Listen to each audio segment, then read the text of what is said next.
ଏବେ ଶୁଣିବା ସିଂହାସନ ବତିଶି କଥା। ପ୍ରାଚୀନ କାଳରେ ଚକ୍ରବର୍ତ୍ତୀ ମହାରାଜ ବିକ୍ରମାଦିତ୍ୟଙ୍କ ଶାସନ ସମୟକୁ ସ୍ୱର୍ଣ୍ଣଯୁଗ ବୋଲି କୁହାଯାଉଥିଲା।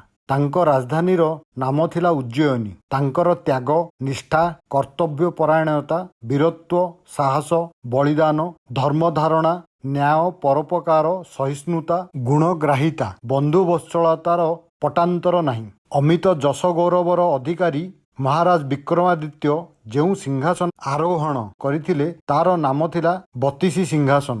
ସେଥିରେ ସୁନା ଏବଂ ମୂଲ୍ୟବାନ ରତ୍ନ ଖଚିତ 32ଟି ପୁତ୍ତଳିକା ବା କଣ୍ଢେଇ ଖଞ୍ଜା ଯାଇଥିଲା। କାଳକ୍ରମେ ତାହା ଭୂଗର୍ଭରେ ଲୁକ୍କାୟିତ ହୋଇଯାଇଥିଲା। ପରବର୍ତ୍ତୀ ସମୟରେ ଭୋଜରାଜ ଉଜ୍ଜୟିନୀର ରାଜା ହେବା ପରେ ନିଜର ସଦ୍ଗୁଣ, ନ୍ୟାୟନିଷ୍ଠା ପାଇଁ ଯଶ ଗୌରବର ଅଧିକାରୀ ହେଲେ। ତାଙ୍କ ରାଜ୍ୟର ଏକ ଗୋଚର ଭୂମିରେ ଗାଈ ଚରାଉଥିବା ପିଲାଙ୍କ ମଧ୍ୟରେ ଗୋଟିଏ ପିଲା ଦଳପତି ସାଜି ଏବଂ ଢିପ ଜାଗା ଉପରେ ବସି ନ୍ୟାୟ ବିଚାର କରୁଥିବା କଥା ଚାରିଆଡ଼େ ପ୍ରଘଟ ହୋଇଗଲା। ପିଲାଟି ଅନ୍ୟ ସମୟରେ ସାଧାରଣ ଥିଲେ ମଧ୍ୟ କୁଦ ଉପରେ ଚଢ଼ିବା ମାତ୍ରେ ସେ ଅସାଧାରଣ ପାଲଟି ଯାଉଥିଲା। ନ୍ୟାୟ ନୀତିର କଥା କହୁଥିଲା, ବିଭିନ୍ନ ଘଟଣାର ବିଚାର କରି ନ୍ୟାୟ ଦେଉଥିଲା। ଲୋକେ ତାର ପାଖକୁ ନ୍ୟାୟ ପାଇଁ ଆସିଲେ। ମହାରାଜ ଭୋଜଙ୍କ କାନରେ ଏ କଥାଟା ପଡ଼ିଲା। ସେ ନିଜର ପାରିଷଦ ବର୍ଗଙ୍କ ସହିତ ସେଠାକୁ ଆସି ସବୁ ଅନୁଭବ କଲେ ଏବଂ ସେହି କୁଦ ଖୋଳାଇ ଆଲୌକିକ କାରିଗରୀ କୌଶଳରେ ନିର୍ମିତ ସିଂହାସନ ପାଇଲେ। ଶୁଭ ଲଗ୍ନ ଦେଖି ତା ଉପରେ ଆରୋହଣ କରିବା ସକାଶେ ପ୍ରଥମେ ପାହାଚରେ ପାଦ ଦେବା କ୍ଷଣି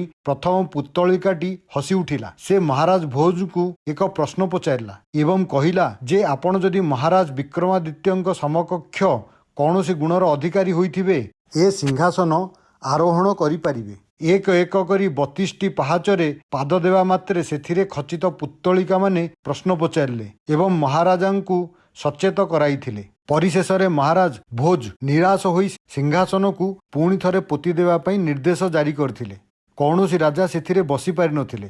32ଟି ପୁତ୍ତଳିକାର ରୋମାଞ୍ଚକର କାହାଣୀ ଜନମୁଖରେ ସିଂହାସନ ବତିଶି କଥା ନାମରେ ଜନମାନସରେ ଆଲୋଡ଼ନ ସୃଷ୍ଟି କରିଆସିଛି। ଏ କାହାଣୀ ଗୁଡ଼ିକ ବେଶ୍ ମନୋରଞ୍ଜକ ଏବଂ ଶିକ୍ଷଣୀୟ ଅଟେ। ଏଥର ଆମେ 32ଟି କାହାଣୀକୁ ଗୋଟି ଗୋଟି କରି ଶୁଣିବା।